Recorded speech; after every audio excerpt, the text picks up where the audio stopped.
c'est une décision historique, mais qui devrait en chatouiller plus d'un. En effet, hier, par la voix de la présidente de l'exécutif européen, Ursula von der Leyen, la Commission européenne a recommandé l'ouverture de négociations d'adhésion à l'Union européenne avec l'Ukraine et la Moldavie et l'octroi du statut de candidat à la Géorgie. Au-delà de l'aspect juridique que revêt cette recommandation dans le processus d'intégration de Kiev au bloc européen, c'est surtout un pari géopolitique majeur pour l'UE, alors que l'Ukraine lutte contre une grande invasion russe à grande échelle depuis février 2022. La Commission a déclaré que les négociations devraient officiellement être ouvertes dès que Kiev aura satisfait aux conditions restantes liées à la lutte contre la corruption, l'adoption d'une loi sur le lobbying conforme aux normes de l'Union européenne et le renforcement des garanties pour les minorités nationales. La semaine dernière, aux États-Unis, les taux de crédit immobilier ont connu la plus forte baisse sur une semaine, et ce depuis plus d'un an, provoquant ainsi la première augmentation de demandes de crédit en un mois. Le volume total de demandes de prêts immobiliers a augmenté de 2,5%, alors que le taux moyen pour un prêt à l'habitat sur 30 ans a diminué de 7,86% à 7,61%. Selon les experts, cette situation se nourrit du programme d'émission trimestrielle de dette à long terme moins chargé que prévu par le Trésor américain, ainsi que du ton accommodant de la Fed dans la déclaration du FOMC de novembre et des données indiquant un ralentissement du marché du travail. Pour autant, cette tendance est-elle robuste ? Eh bien non, pour les analystes, car les taux hypothécaires sont repartis à la hausse depuis le début de la semaine, et seule la combinaison rare de deux facteurs explique cette baisse spectaculaire, le statu quo de la Fed et un rapport mensuel du travail inférieur aux attentes. Toujours aux États-Unis, et selon une étude récente du Bureau du recensement, la population américaine devrait commencer à décliner à partir de 2100.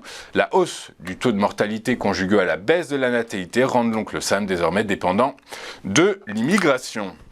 Cityscoot est dans le rouge, et ce même après avoir remporté en juillet l'appel d'offres de la ville de Paris avec deux autres sociétés pour opérer dans la capitale durant les 5 prochaines années.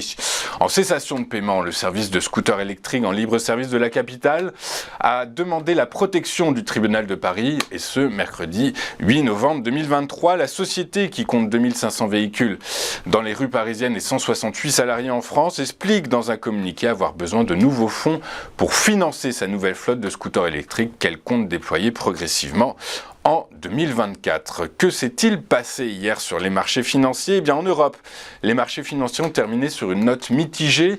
D'un côté, les investisseurs ont salué le ralentissement confirmé de la hausse des prix en zone euro, ainsi que le recul des prix du pétrole, mais de l'autre, ils ont dû digérer les discours des banquiers centraux qui insistent sur la nécessaire vigilance autour de l'éventuel desserrement des conditions financières dans un environnement incertain. À Paris, le CAC 40 a gagné 0,69% à 7034 points, bien aidé par les valeurs du luxe et les financières qui profitent de la détente des taux longs. Ailleurs en Europe, le DAX s'est légèrement apprécié de 0,51% à 15 229 points. À Londres, par contre, le FTSE a cédé 0,11% à 7 401 points.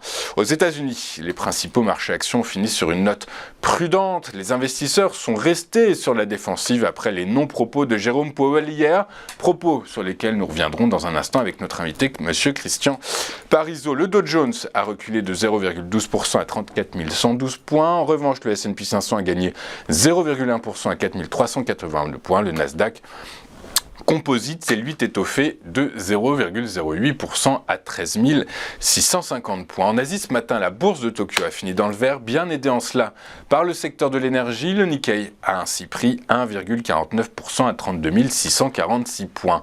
Sur le marché des rendements obligataires, les craintes autour de la croissance en zone euro et en Chine incitent les investisseurs à remplir leur portefeuille d'obligations souveraines. Le rendement du Bund à 10 ans a reculé de 5,2 points de base à 2,613%, tandis que celui du Bund à 2 ans a fait du surplace à 3,072%. À l'heure de la clôture en Europe, le rendement du Trésorier à 10 ans cédait un peu plus de 4 points de base à 4,5274%, tandis que celui à 2 ans était stable à 4,9152%. Les prix du pétrole ont continué de regarder vers le bas, le Brent glissant sous $80 le baril pour la première fois depuis juillet. En cause, les perspectives économiques moribondes en Chine et en Europe qui nourrissent les craintes crainte quant à une demande mondiale faiblarde. Le baril de Brent de la mer du Nord pour livraison janvier a perdu 2,53% à 79,54 $, un plus bas depuis le mois de juillet. Son équivalent américain, le baril de WTI pour livraison décembre, a lui cédé 2,63% à 75,33 $. Le baril également un plus bas depuis juillet. On va marquer une première pause dans cette édition et juste après nous retrouverons Éric Seban. À tout de suite sur Téléfinance.